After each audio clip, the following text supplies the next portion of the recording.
All right, it's chordate time. And so this is we're getting to finally some of the groups of animals again you're more familiar with. We're going to start off with, two of the most popular ones out there, cephalochordates and urochordates. Let's get to it. So first off, when you look at chordata, what does it mean to be a chordate, right? What are those defining key pivotal traits, the must-haves, if you will, the exclusive traits that make, you know what, you're a chordate, you're not, get out of my house? Well, let's think about it. We'll explore them in a sec. So, and they're actually here in the slide. Ignore them. But so some of those are there. But there's also some other ones. One is having a presence of a coelom. They all have that. So yeah, we're all coelomates from here on out. Then bilateral symmetry, of course, is a key trait of the chordates. Oh,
Next, we got some other ones. One of those, muscular postnatal tail. Now, know what you're thinking. Hold up. I'm a human. I don't have a tail. This guy's full of it. Doesn't know what he's talking about. Well, yes. So one of the key things, though, of being a chordate is that you have all five of these traits at some point during development. That's the sticky part. So just during development, do you have these traits? And sure enough, embryonic forms of humans, got yourself a tail. It just goes away. And it can be reduced. Or it can be used as a fifth arm, which is pretty awesome. I wish we had a fifth arm. I would love to have an extra one. It could be great if I was trying to, film videos, with dissections, just having that extra arm. They're like, hey, hold this camera. And so I can move stuff around. That'd be awesome. I'd love to have a tail. But unfortunately, I don't. I feel like at the same time, though, it'd be kind of annoying. Like, if you went to lay on your back, it's like, stupid tail. But that'd be kind of frustrating after a while. So maybe I don't want the tail. You know what? Forget the tail. I don't want it. If you could give me one, I wouldn't take it. That stupid thing. No tails for me. On the flip side, though, kangaroos can balance on their tails. They have like a permanent chair with you at all times. So there's pros and cons of the tail. But that sucker serves a lot of functions. So post-anal tail. So it's past the anus. Tail past the anus. And then, of course, the endostyle. So this thing gives rise to the thyroid gland, which is a pretty important hormone releasing structure inside the body. It's involved with thyroid hormone, measured metabolic hormone, and so it helps just keeping your body going. So this is a precursor to that. In this case, it uses mucus to eat food, so it's not really what our thyroid's used for at all. But hey, precursor, right? We're getting baby steps is the key. Also, in humans, you may have also realized, like, hey, I don't breathe through gills, but you do as an embryo. They just go away. So, booyah. All right, so when it comes to the chordate traits, there's 5 traits for the endostyle. It's kind of the 5th one. I always look at that as like, well, I was going to say, how many beetles are there? Never mind. I was going to say the 5th beetle, but that's a different guy altogether. But there's the core 4 chordate traits, the big 4. And you should know all 5. I'm going to ask you all 5. It's going to happen. But the core 4 that I always remember learning about was notochord, dorsal hollow nerve cord, post-anal tail, pharyngeal gill slits. The picture to the right is the core 4 of the Yankees from the 90s dynasty. Jorge Posada, big member of that. He grew up around the same time as the other guys. Mariano Rivera, the GOAT, closer of all time. Number 42 in the Hall of Fame, the only unanimous Hall of Fame entrant in history. Derek Jeter, who was almost the second unanimous Hall of Fame entrant, only one vote kept him out of it, and that was pretty lame. He was related recently, and then of course Andy Pettitte, classic lefty, southpaw pitcher, had a great pickoff move. You tried to steal on him, man, he'd pop you. It was awesome. Man, miss those days. Miss baseball. I hope we get some baseball this year. There's some rumblings that may not happen. I'll be pretty sad. Something that's exciting though are embryos. Look how cute they are. And if you look at these things, we can see like, hey, we all look kind of similar at this embryonic stage. So, embryonic shared evolutionary history, kind of a thing. And so during those cases, we have a gill slits, we have tails. So cute. And so I'm going to post a link to a game called Guess the Embryo. You should go through it, get some practice with it, and just, enjoy it, right? I mean, part of science, you got to be in this class. But it's okay to actually learn something and actually be excited about it. So take advantage, right? Do this stupid little fun game. Do it with your family or something, your friends. Have a ball. Do what you need to do. I'm trying to bend an arm on one of my action figures that I got in. I don't know if I'm bending it right. I'm afraid I'm going to break this stupid thing.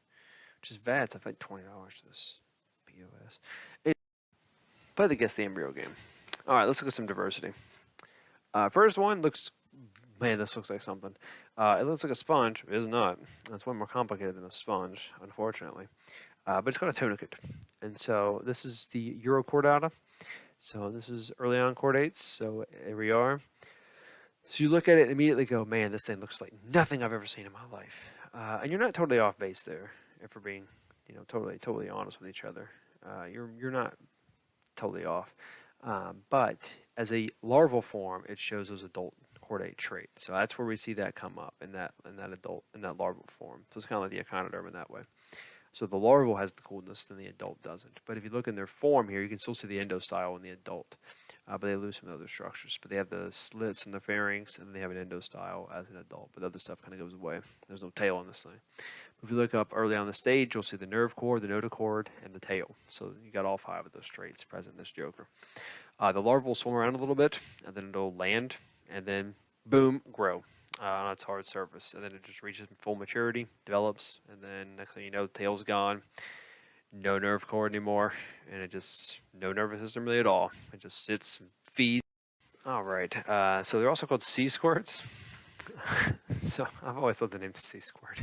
It's like, who came up with this? But yeah, it's a thing. They are marine. They have those chordate traits, all 5, I should say, my B. They have all 5 of those chordate traits, so more than just 4. They lose them all except for the endostyle and the gill slits in the adult stage. And they are filter feeders, so they don't really move around anymore. And they have cellulose. They actually kind of like a plant in some ways. And so this is extremely weird for an animal to have these cellulose walls, the tunic. So it's weird. So they actually called a different group now, called Tunicata. But your chordata, most are hermaphroditic, means male and female, same form. They look definitely more like sponges as adults, glowing things in the bottom, like aliens. But it turns out that many of them actually have some chemical compounds they make that can be important for us to treat chemistry or cancer. So how about that, right? Even this dumb thing that looks worthless can actually have some value. That's pretty exciting. It doesn't really have classic excretory structures for getting rid of waste, so it just kind of releases them via diffusion, which is kind of cool. So it pumps water through it and hits a mucus net that leads into the animal, and they use cilia to push it further along, and it actually allows them to feed. There is an anus that helps release waste to the exterior, but it's not as... a lot of them don't have it, some do, some don't.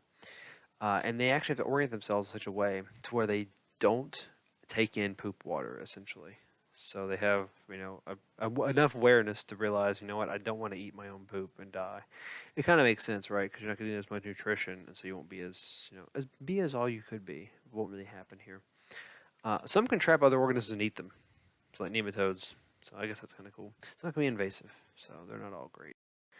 So here's another example of a tunicate. It's called the Bluebell tunicate. One thing about Bluebell, I think about ice cream. I don't have Bluebell ice cream really anymore. I used to go with the Publix brand or Breyers, to be perfectly honest. But man, it's with cookies and cream. Because cookies and cream is the best flavor of ice cream. I hear no other conversation. I usually get the froyo because it's a little less on the calorie side. So I'm trying to be healthy, you know. So yeah, that's my move. All right, another weird form of speaking of weird, another weird form of a tunicate is this freak. And so this thing is, yeah, it's not a fish, and it's alive. It looks like an egg or something, but no, it's a living form of a tunicate. It's called a salp, and it's a larval form of this, and it moves around inside the water column. It can move around by contracting and pumping water through it. As a jet propulsion movement system, it turns out it's one of the most efficient ways of moving in the animal kingdom. So who would have guessed? A tunicate, larval form, is really good at moving around in the ocean. They can also form these long chains. So if you're ever in the ocean, see these long chains of these weirdo-looking things. It's not, an alien. It's a tunicate. So yeah, there's a good picture of one of those in the lab. Hopefully you got to see it. It was in a jar, right? Because cancer isn't that liquids in those jars. But oh well. So it just keeps on feeding, and then eventually sexually reproduce, and then do the thing. All right, so now we have our last of these early chordate groups, the cephalochordates, or cephalochordata. And so these are the lancelets. So you saw one of these in lab, for sure. They kind of like fish, but they're not. So make sure you can tell that difference, because that trips up a lot of folks on that lab practical. They do not have scales. They do not really have anything related to a fish at all. All right, so not a fish. They are marine. They have a notochord and a nerve cord as well. They don't really have any complex sensing that's happening. Instead, they just dig themselves in the sand, live a little bit exposed, and just feed by filter feeding apparatus. And they use cilia to help generate a water current to just take in water and feed. That's what they do. There's males and females of them. They've been around a long time, hence living fossil. Split about 500 million years ago from other groups. Pretty small. It's kind of hard to find fossils of these jokers because they have soft parts, but they're there. But they turns out they're very important in the studying of vertebrate history.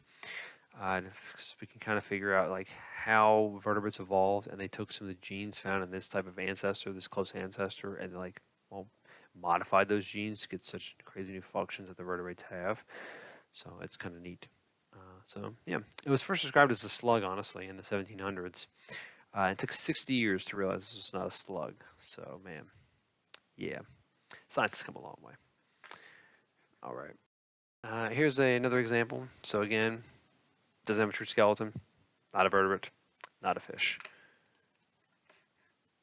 Also, do you see any fins?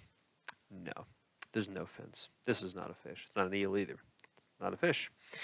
The Florida lancelet actually has a genome sequenced. So, yeah, rock on. Go brag about that to your friends who really know, like, I don't know, the Tennessee lancelet. But look at that. I don't think Tennessee has a lancet. It's a marine. But you can still pretend. They do. So, yeah, cool. Here's the body plan. This is the thing you saw in lab. A slide of one of these things was shown. So it's actually, it looks just like our slide, really. The tentacles where the feeding can be, the pharyngeal slits where the endostyle should be, the notochord, the dorsal hollow nerve cord, and then, well, this does have a fin. My apologies. I forgot about the caudal fin. But that thing's so puny. It's like, psh, can't even call that a caudal fin. I don't know, man. I got to call kangaroo cord on that one. So I don't think it's gonna fly. But it's got, I think it looks like a fin. We'll give it to it, right? I want to beat this thing when it's down. So fine, Lancelet, you can have your caudal fin. But yeah, anyway, that's the traits of those. So that's the beginning 2 traits of chordates. So you should know the chordates' main characteristics. And these 2 things we just talked about, what makes them different, makes them unique. They're odd creatures, that's for sure. But yeah, now we're going to talk on foreign chordates coming up soon. So